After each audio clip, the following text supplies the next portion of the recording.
I want to tell you about the moment everything changed for me.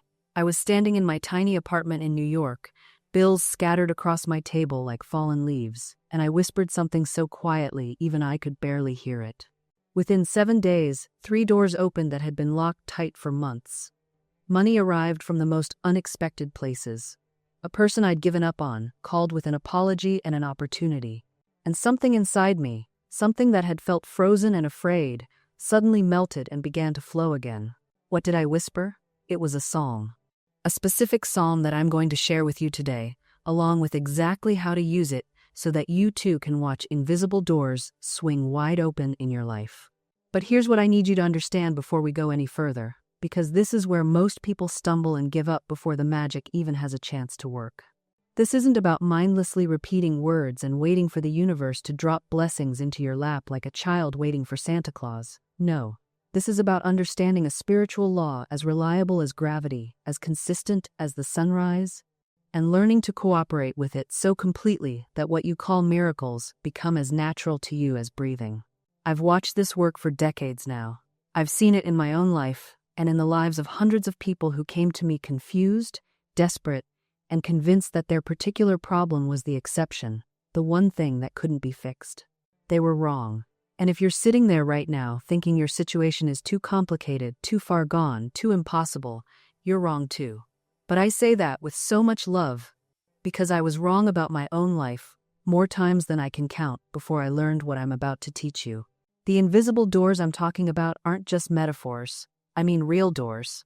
Doors to income, to love, to health, to reconciliation, to opportunities you can't even imagine right now because they exist in a realm of possibility you haven't accessed yet.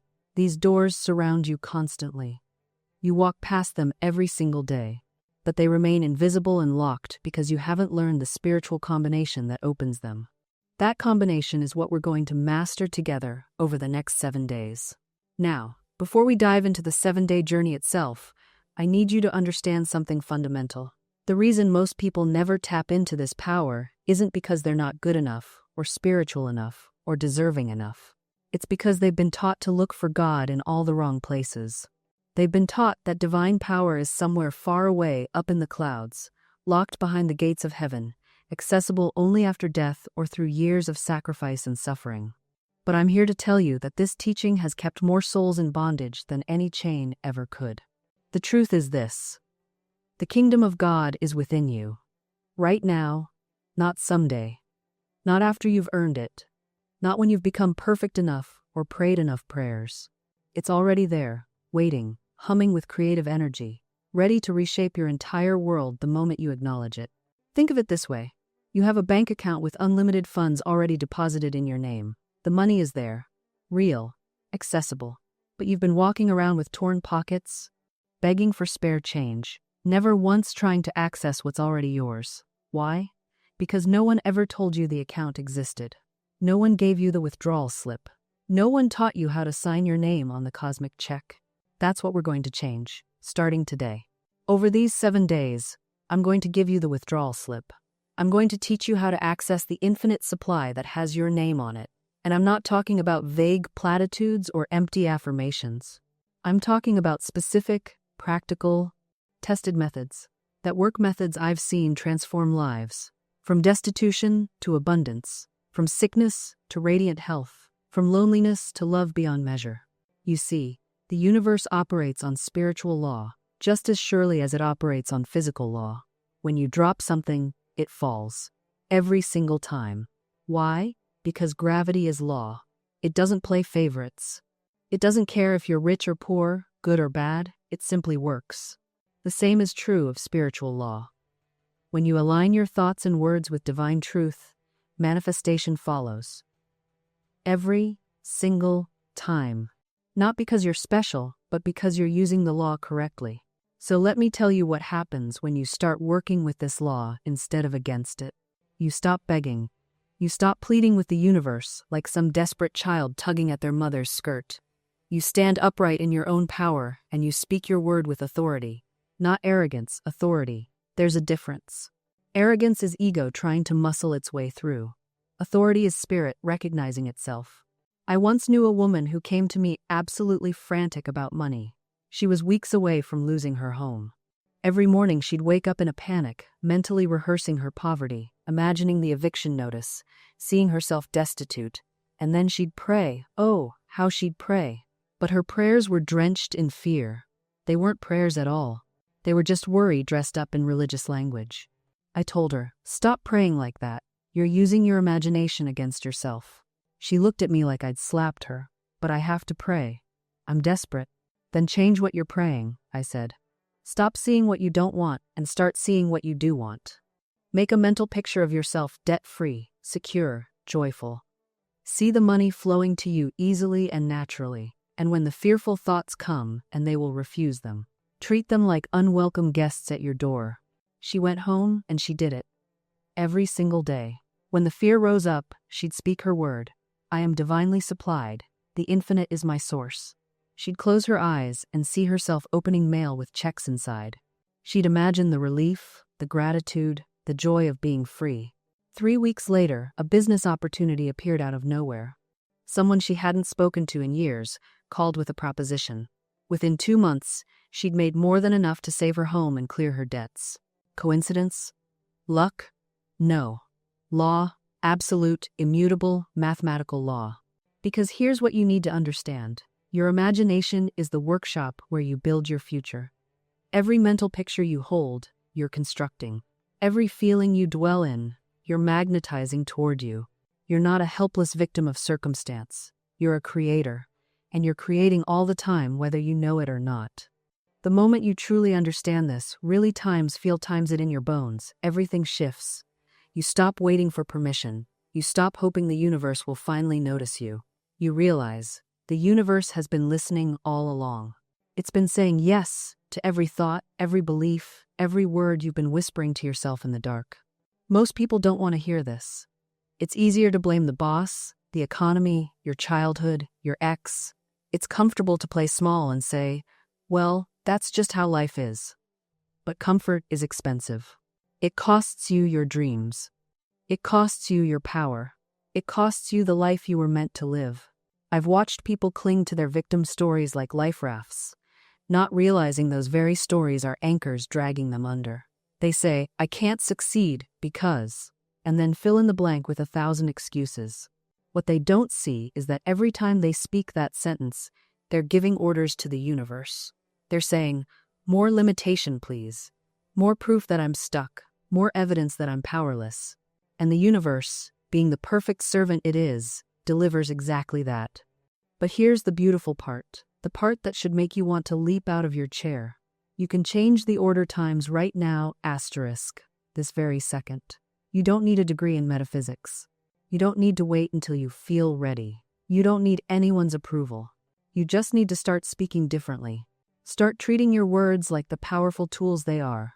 Before you speak, ask yourself, is this what I want to create? If someone asks how you're doing, and your automatic response is, "I'm so stressed," or "I'm barely surviving," stop, catch yourself, choose again. This isn't about lying or pretending everything is perfect when it's not. This is about refusing to rehearse the problem. This is about withdrawing your creative energy from what you don't want and redirecting it toward what you do want. I knew a woman who was drowning in debt. Every conversation circled back to money, how she didn't have enough, how the bills kept piling up, how she'd never get ahead. She wore her financial struggle like a badge of honor. Then one day she decided to stop. Just stop. She stopped talking about the debt. She stopped checking her bank account 5 times a day. She started saying, "My needs are always met. Money flows to me easily." Within 3 months, she got a promotion she didn't even apply for. That promotion came with a 40% salary increase. But here's what really changed. She wasn't desperate anymore. And desperation always repels what we're seeking. I see this pattern everywhere. A woman spends years obsessing over finding a relationship. She goes on endless dates, analyzes every text message, watches her friends get married while she stays stuck. Then one day, she surrenders. She decides to focus on her own life, her own joy. She stops looking, and within weeks, she meets someone. It's not coincidence, it's spiritual law. When you release the grip of anxiety, you open the channel for receiving. The 4th step is to speak it into existence with authority. Your words are not just sounds, they're creative forces. The Bible tells us that life and death are in the power of the tongue. Most people use their words to curse their own lives without even realizing it. I'm so broke. Nothing ever works out for me. I'm terrible with money. Good things happen to other people, not me. Every time you speak these words, you're giving orders to the universe. And the universe always says yes. It doesn't argue. It doesn't correct you. It simply arranges circumstances to match your declarations. I had a student who complained constantly about her health. I always get sick in winter. I have the worst immune system. Every year, like clockwork, I come down with something terrible. And guess what happened? Every single winter, she got sick. Her words were programming her body. I finally told her, stop rehearsing illness, start declaring health. She changed her language completely. My body is strong and resilient. I am vibrantly healthy. Divine life flows through every cell. She hasn't had a serious illness in 3 years. Your words are not descriptions. They're prescriptions. They're instructions. They're commands that shape reality itself. Start listening to how you speak about yourself, your finances, your relationships, your future. Are you blessing your life or cursing it? Are you speaking lack or abundance? Fear or faith? This isn't about positive thinking. It's about aligning your speech with spiritual truth. I've watched people walk away from healing, from abundance, from love, not because it wasn't available to them, but because they couldn't stop rehearsing their story of lack. They would come to me and say, I'm doing the work, I'm affirming, I'm visualizing, but nothing's changing. And when I listened, really listened, I heard what they were saying the other 90% of the time. I can't afford that. I always get sick this time of year. Nobody ever chooses me. That's just my luck. You see, you can't spend 5 minutes declaring abundance and 5 hours declaring poverty and expect the 5 minutes to win. The universe doesn't average your words. It responds to the dominant vibration. It mirrors back the most consistent pattern of your speech. This is why I tell people, listen to yourself for 1 full day. Just observe without judgment. Notice what you say about your body, your finances, your relationships, your opportunities. Notice the small comments, the throwaway remarks, the jokes you make at your own expense. Because those jokes, they're not harmless. When you laugh and say, I'm so broke I can't pay attention, you're sowing seeds. When you sigh and say, I never get a break, you're planting. When you tell everyone who'll listen about your bad back, your difficult boss, your impossible situation, you're watering those seeds daily. And then we wonder why the same patterns keep growing in our garden. I knew a woman who came to me desperate for healing. Her body was filled with pain, and she'd tried everything medical science could offer. I asked her to do one thing: stop talking about her pain for 1 week. Not to ignore it, not to pretend it wasn't there, but simply to stop giving it language, stop giving it story, stop giving it power. She looked at me like I'd asked her to fly. But what will I talk about? She said. Everyone asks me how I'm feeling. My whole life revolves around managing this condition. And there it was. Her identity had become so wrapped up in the illness that releasing it would mean losing her sense of self. The pain had become her story, and she was its most devoted narrator. Now, I'm not saying her pain wasn't real. It absolutely was. But what I realized in that moment was that she had made a silent agreement with her suffering. She had given it a seat at every table, a voice in every decision, a role in every relationship. This is what I call the secondary gains of illness. And before you think I'm being callous, hear me out. Sometimes, being sick gives us something we desperately need but don't know how to ask for directly. It gives us permission to rest when we'd otherwise push ourselves to exhaustion.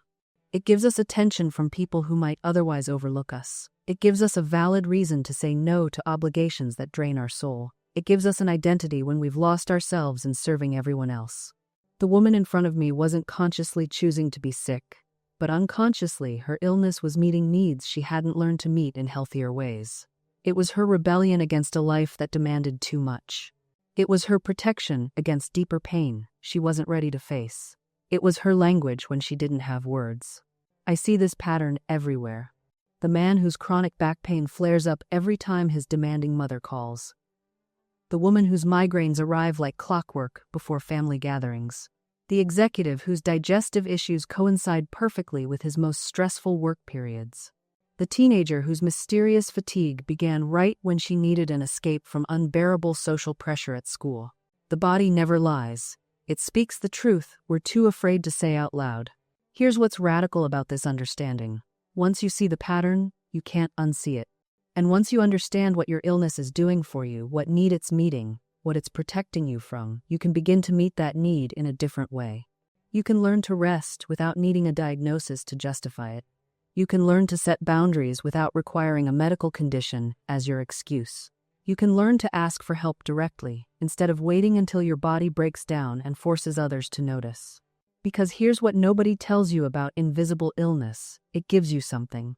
Not just pain and limitation, not just frustration and isolation. It gives you permission. Permission to slow down in a world that demands constant acceleration. Permission to say no when everyone expects yes. Permission to be imperfect in a culture that worships optimization. And that permission, it's intoxicating. It's relief. It's the first full breath you've taken in years. But here's the brutal truth. You shouldn't need to be sick to claim those permissions. You shouldn't need a diagnosis to deserve rest. You shouldn't need medical documentation to validate your limitations. You shouldn't need to be broken to be allowed to be human. The problem isn't that you're faking illness. The problem is that you're living in a world that only respects suffering it can see, measure, and categorize. A world where "I'm tired" isn't enough, but "I have chronic fatigue syndrome" opens doors. Where "I need space" sounds selfish, but "I have anxiety" sounds legitimate. So you've learned to speak the language this world understands. You've learned that vulnerability without a medical label is weakness, but vulnerability with a diagnosis is brave. You've learned that self-care is indulgent, but medical necessity is responsible. You've learned to translate your very reasonable human needs into symptoms that qualify for compassion. And maybe, just maybe, some part of you has learned to embody those symptoms so thoroughly that they've become real. Because the mind and body aren't separate kingdoms, they're one ecosystem, constantly communicating, constantly adapting.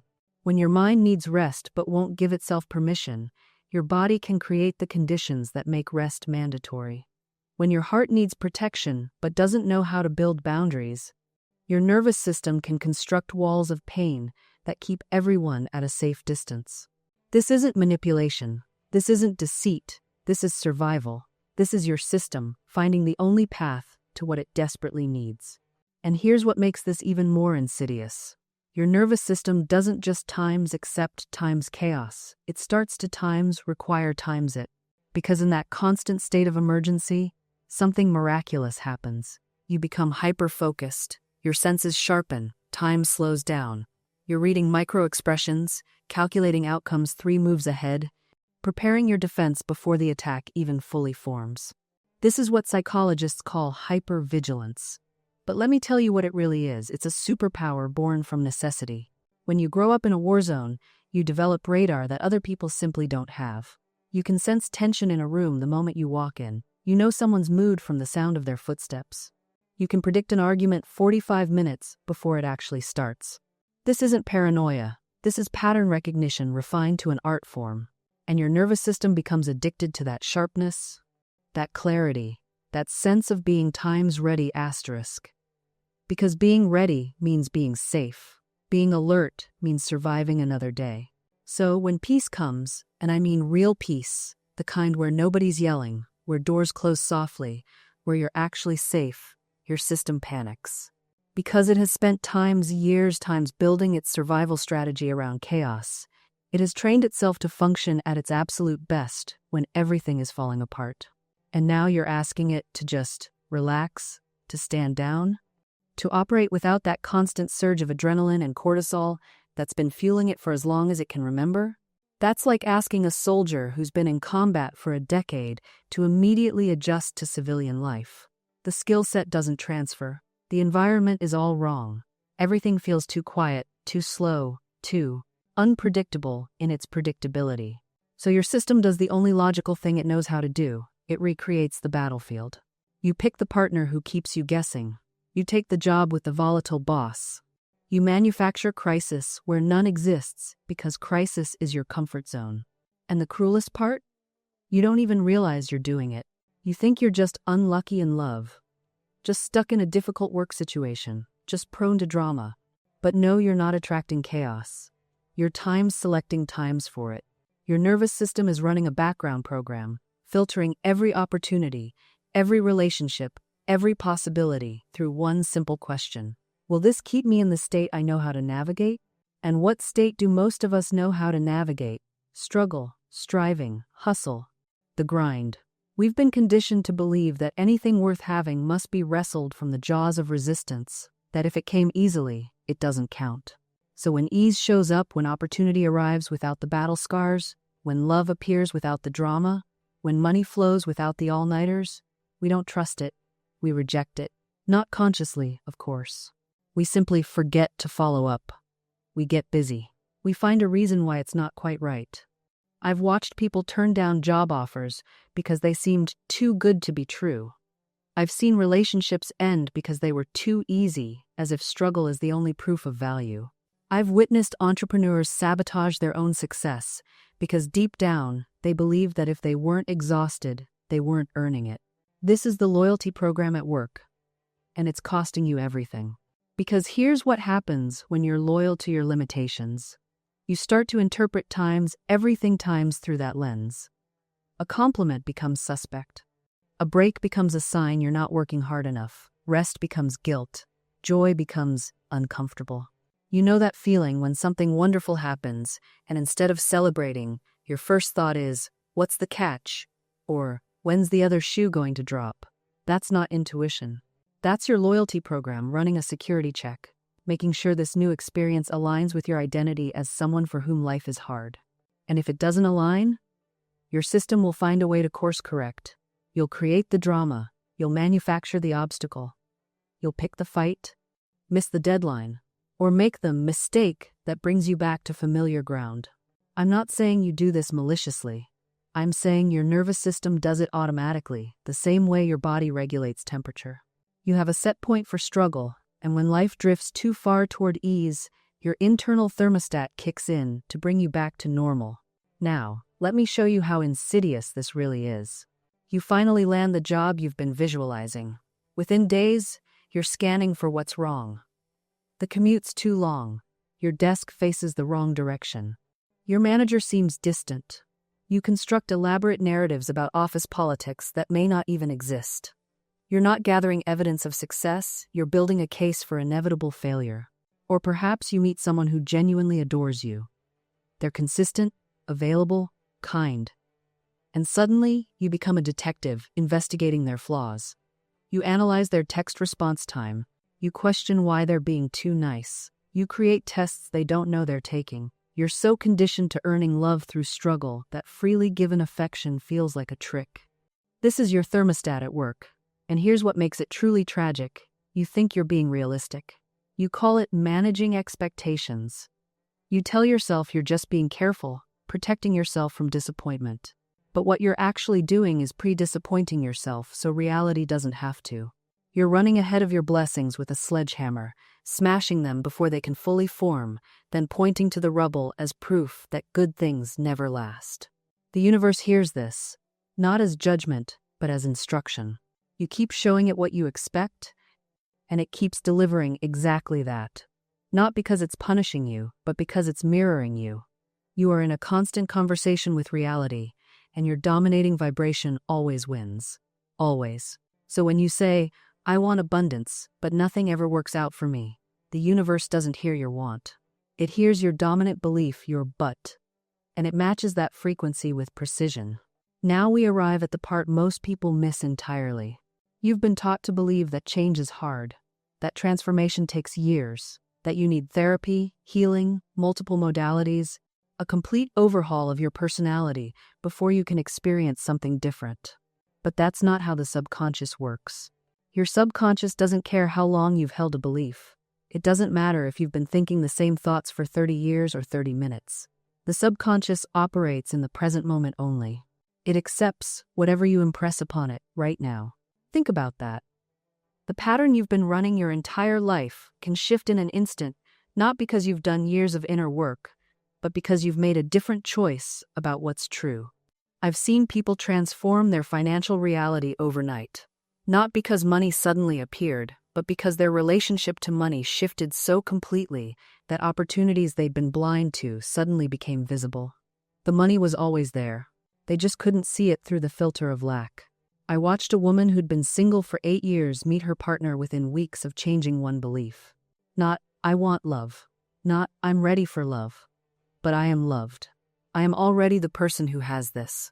She stopped seeking and started being, and the universe rearranged itself to match.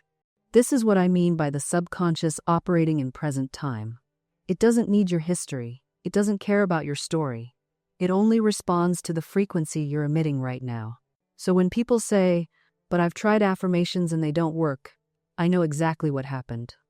They repeated words while their subconscious was screaming the opposite. They said, I am wealthy while feeling poor. And the feeling always wins. Because the subconscious doesn't process language the way your conscious mind does, it processes energy, emotion, and conviction. You can say anything you want, but if the emotional frequency doesn't match, you're just making noise. I've watched people stand in front of mirrors, arms crossed, faces tight with skepticism, mumbling, I am abundant, while their whole body screams, I don't believe a word of this. And then they wonder why nothing changes. They think affirmations failed them. No, they failed to understand what an affirmation actually is. An affirmation without feeling is like a seed thrown on concrete. It doesn't matter how many times you throw it, nothing's going to grow there. So here's what you do instead. You don't just say the words. You create the experience of them being true right now, in this moment. You close your eyes and you feel what it would feel like if this thing were already done. Not hope, not wishing, not someday. Now, if you're affirming perfect health, you don't just repeat, I am healthy 20 times before breakfast. You stop. You breathe. You feel energy flowing through your body. You imagine yourself waking up tomorrow morning with vitality in every cell. You see yourself moving with ease. You feel gratitude for the strength in your limbs. You build the emotional reality first, and then the words become anchors for that reality. This is what I mean by speaking with authority. Jesus didn't beg the storm to stop. He didn't hope it would calm down eventually. He spoke to it as if his word was law, and it was. Not because he had some special privilege you don't have, but because he understood the law. He knew that consciousness, infused with conviction, becomes causative. You have that same power. You've just been trained not to use it. Every time you say, I can't afford it, you're speaking with authority just in the wrong direction. Every time you say, I always get sick this time of year, you're affirming with full conviction. Every time you say, nothing ever works out for me, you're using the law perfectly. You're just creating what you don't want. The law doesn't care about your intention. It only responds to your conviction. So if you're going to speak with authority anyway, and you are, whether you realize it or not, you might as well point it toward what you actually want. Here's the continuation in English.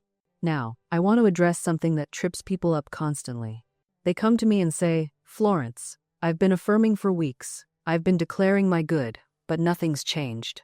The money hasn't come. The relationship is still a mess. The door is still closed. And I always ask them the same question. What are you saying when your time's not time's affirming? Because here's what most people do. They spend 5 minutes in the morning speaking their ideal. They stand in front of the mirror. They say their statements with great conviction. They feel quite pleased with themselves. Then they spend the other 23 hours and 55 minutes contradicting everything they just declared. They affirm abundance at sunrise, then spend the entire day complaining about prices. They declare perfect health in the morning, then spend lunch detailing every ache and pain to anyone who'll listen. They speak of divine love and harmony, then spend the evening rehearsing every wrong done to them, every slight, every disappointment. You see, the universe doesn't have office hours. The law doesn't take a break while you're having coffee with a friend or sitting in traffic. It's listening times all the time asterisk. It's recording every word, every phrase, every casual comment you toss off without thinking. That's why I say, watch your idle words like a hawk watches the field. Because those unguarded moments, those are where your real beliefs live. Those are where the truth of your consciousness reveals itself. The scriptures tell us, we'll be held accountable for every idle word. That's not punishment, that's just mechanics. Every word is a seed. And you can't plant thistles all day and expect roses to bloom just because you said roses once in the morning. So, if you're serious about this, if you truly want to use your words to shape your reality, then you've got to become vigilant. Not tense, not exhausted, but times aware asterisk. Aware of what's coming out of your mouth in the in-between moments.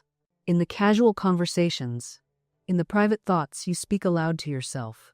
Because those are the words that count most. Those are the ones spoken from your actual state of consciousness, not from the state you're trying to cultivate. And here's the beautiful part. Once you start catching yourself, once you begin to hear your own patterns, you'll be amazed at what you've been saying. You'll be shocked at how much you've been arguing for your limitations, defending your problems, justifying your lack. I had a woman tell me just last week, I can't seem to get ahead financially. Every time I start to make progress, something happens. And I said, listen to what you just said.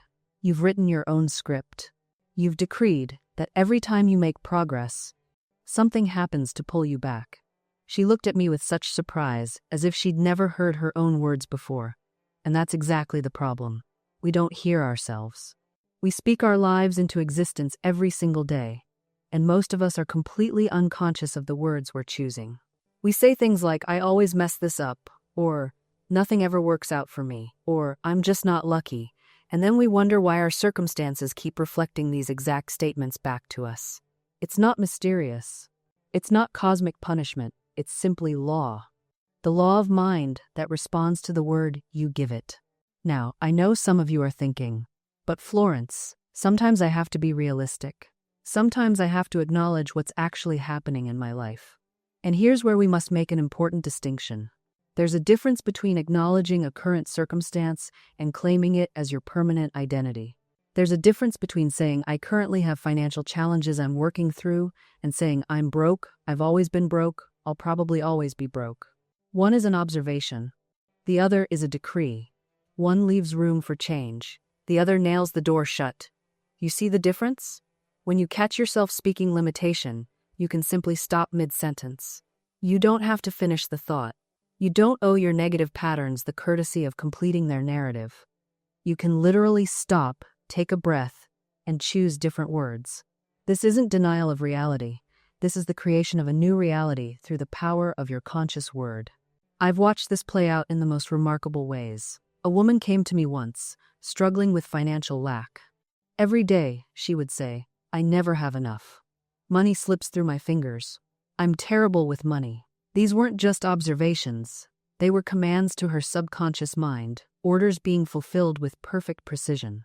I asked her to make one simple change. Whenever she caught herself speaking these words, stop mid-sentence if necessary, and say instead, I am learning to manage money wisely. Resources flow to me easily. The first week, she said it felt ridiculous, like lying to herself.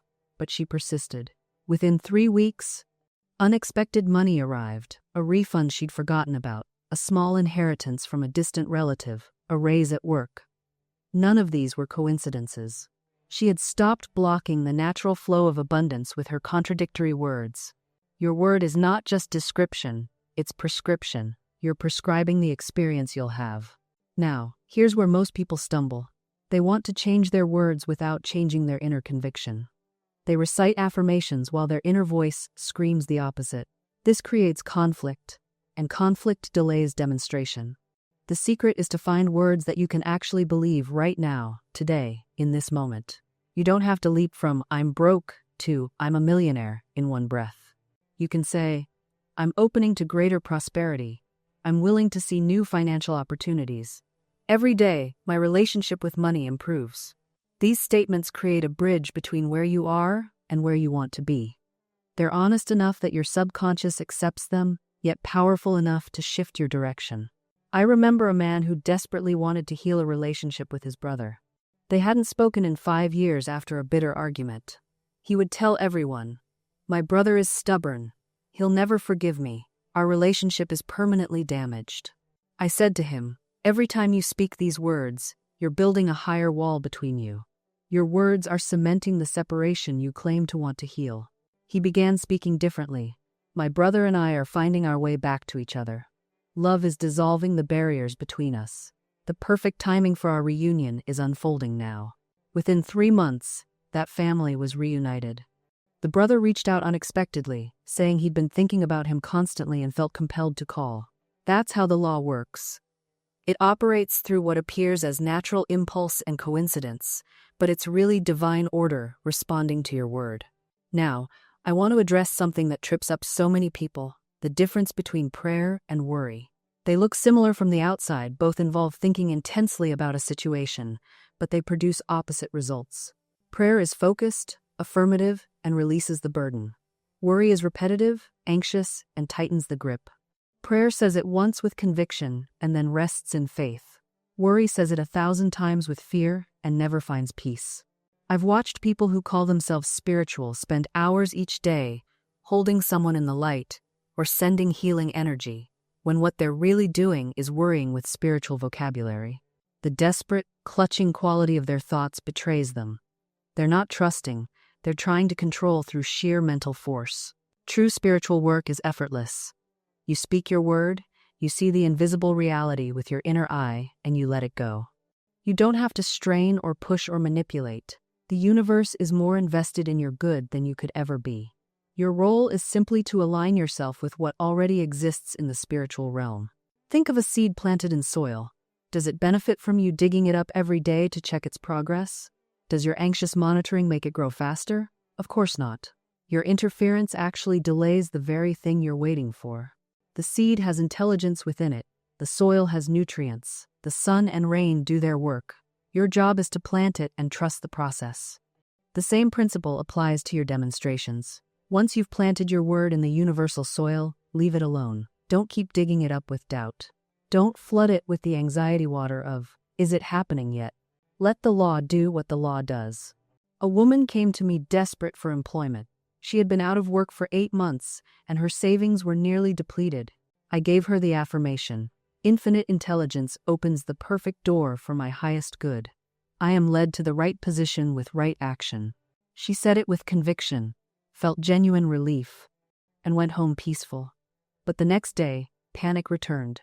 She began frantically applying to dozens of positions she didn't even want, lying awake, calculating how many more weeks she could survive, telling everyone who would listen about her desperate situation. And what happened? Every single door slammed in her face. Every interview felt forced, awkward, misaligned. She couldn't understand it. She had spoken the word. She had affirmed the truth. Why wasn't it working? Because the moment she hung up the phone with me, she took back her word. She planted fear where she had just planted faith. She watered the weeds and wondered why no flowers bloomed. You cannot speak a word of power in the morning and spend the rest of the day contradicting it with your thoughts, your conversations, and your actions. The universe doesn't respond to what you said once. It responds to what you believe consistently, to what you live as if it's already true.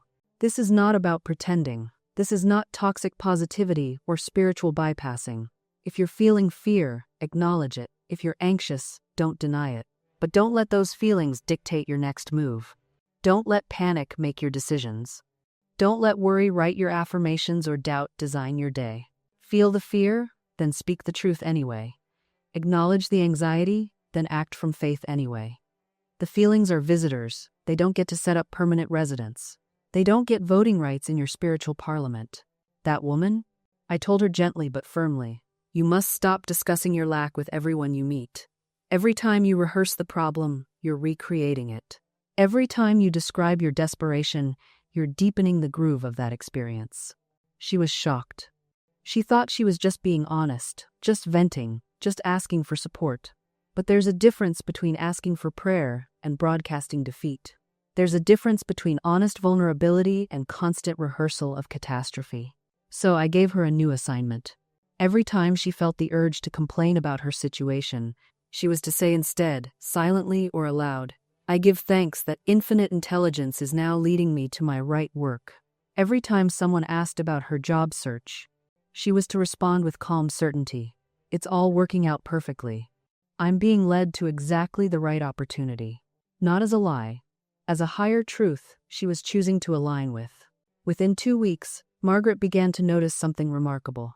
Her energy had completely shifted. She was no longer waking up with that heavy dread in her chest. She was sleeping better, thinking more clearly, and opportunities small at first, then increasingly significant, began to appear seemingly out of nowhere. A former colleague reached out about a consulting project. A networking contact invited her to an event where she met someone hiring. An idea for her own business venture suddenly crystallized with perfect clarity. None of these things would have been visible to her in her previous state of anxiety and resistance. Her frequency was different now. She had tuned to a different station, and the universe responded in kind. By week 3, she had 3 solid prospects. By week 5, she had accepted a position that paid 20% more than her previous job, offered flexibility she'd always wanted, and aligned perfectly with where she wanted to take her career next. When she called to tell me, she said something I'll never forget. I understand now. It wasn't about getting the job. It was about becoming the person who was ready for that job. The words didn't just change my circumstances, they changed me. And that, my friends, is the essence of the law. You see, Margaret's story isn't unique. It's the template. It's how this works for everyone who genuinely applies it. The circumstances differ. Some need healing, others need relationships, still others need creative breakthroughs or financial miracles, but the mechanism is identical. You must speak the word that aligns with the reality you're claiming. You must hold to that word regardless of appearances. And you must trust that the invisible forces of the universe are rearranging themselves in response to your unwavering faith. Let me be frank about something else. This work requires discipline.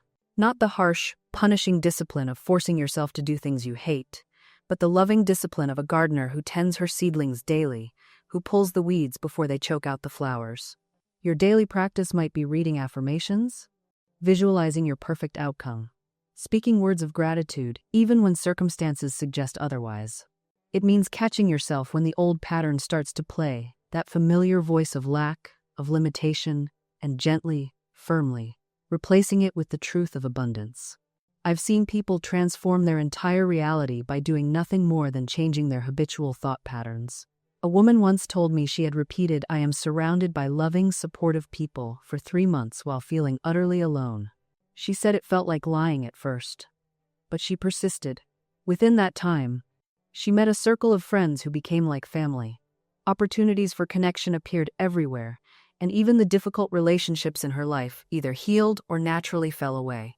This is not magic, though it might feel magical when it happens to you. It is law. It is the natural response of an intelligent, responsive universe to the vibration you emit consistently. Now, here's what I need you to understand about the transition period, that space between planting the seed and seeing the harvest. This is where most people abandon their gardens. They plant with great enthusiasm. They water for a few days, perhaps a week, and then they dig up the seed to see if it's growing. When they don't see immediate evidence, they declare the whole thing a failure and move on to the next idea, the next solution, the next promise. But you wouldn't dig up a tulip bulb every day to check its progress, would you? You would understand that there is work happening beneath the surface, in the dark, invisible realm where all creation begins. The seed is splitting open, roots are forming, energy is gathering. The entire intelligence of the plant is organizing itself underground before a single green shoot appears. Your dreams work exactly the same way. There is always a period where it looks like nothing is happening. This is actually when everything is happening. This is when the universe is moving pieces into place, when seeming coincidences are lining up, when people who will become important to your story are making decisions that will eventually lead them to you. Your job during this period is not to panic, not to dig up your seeds in desperation, not to declare yourself a failure. Your job is to maintain the vision, to hold steady, to continue speaking the word, to act as if the answer is already on its way because it is.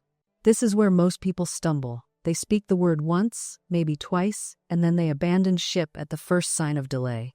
They look at their circumstances and say, "Well, I tried, it didn't work." But spiritual work is not a one-time declaration. It's a sustained consciousness. It's a way of living. I've seen this pattern repeat itself endlessly. Someone will come to me and say, "I affirmed abundance for 3 whole days, and nothing happened." 3 days, as if the universe operates on our impatient timeline, as if decades of wrong thinking can be undone in 72 hours. The truth is, you're not just changing your outer circumstances. You're reconstructing your entire mental foundation. You're replacing old, toxic beliefs that have calcified in your consciousness for years, perhaps lifetimes, with new, life-giving ones. This takes persistence. This takes what I call faithful endurance. Think of it like planting a garden. You don't plant a seed on Monday and expect roses by Wednesday. You water it. You tend the soil. You protect it from weeds. You don't dig it up every day to see if it's growing. You trust the process. You know that beneath the surface, something magnificent is taking form. Your word is that seed. Every time you speak it, you're watering it. Every time you refuse to engage with doubt, you're pulling weeds. Every time you give thanks before you see the manifestation, you're adding nutrients to the soil. And here's what happens when you persist. The universe begins to reorganize itself around your word. Doors open that were previously invisible. People appear with exactly what you need. Circumstances shift in ways that seem almost miraculous, but they're not miracles. They're the natural result of aligned consciousness. I remember a woman who affirmed perfect right action in her business for months. Nothing seemed to change. Her competitors were thriving while she struggled, but she held steady. She kept speaking her word. And then, seemingly overnight, everything shifted. A contract she'd forgotten about came through. A client she'd never met referred 3 more. Within weeks, she had more business than she could handle. What happened? Did the universe suddenly decide to reward her? No. Her sustained word had been working all along, rearranging circumstances, aligning energies, preparing the way. She just couldn't see it yet. This is faith. Not blind hope, not wishful thinking, but sustained consciousness, persistent knowing, unshakable trust that your word is law in your universe. I've watched people speak the word once powerfully, clearly, and then immediately begin to contradict it. They'll affirm abundance in the morning and complain about bills by afternoon. They'll declare health and then spend dinner recounting every symptom in elaborate detail. This is not faith. This is spiritual window shopping. You're browsing the infinite possibilities but refusing to commit to the purchase. The word must be held, cherished, protected like a seed in fertile ground. You don't dig up a seed every few hours to see if it's sprouting. You trust the invisible process. You water it with gratitude. You guard it from the weeds of doubt. Every time you return to your affirmation not from desperation, but from joyful conviction, you're adding weight to that side of the scale. You're casting another vote for the reality you're claiming. The universe is always counting votes, and the majority wins. This is why I tell people, make your inner conversations match your outer declarations. Because your subconscious mind is always listening. It doesn't distinguish between what you say aloud and what you whisper to yourself in the dark. It simply accepts the dominant impression. If you affirm prosperity but your mental chatter is an endless loop of, I can't afford this, I'll never have enough. Money is so hard to come by, then you're building with one hand and demolishing with the other. You're trying to sail north while your anchor drags you south. The mastery lies in vigilance, in catching yourself mid-complaint and choosing differently, in recognizing when fear has hijacked your inner dialogue and gently, firmly steering back to faith. This doesn't mean denying what is. It means refusing to give what is more power than what can be. You acknowledge the empty bank account without bowing to it. You see it as a temporary fact, not an eternal identity. You say, this is where I am, but not where I'm going. My word is creating something new even now. And here's what they don't tell you about this work. It gets easier.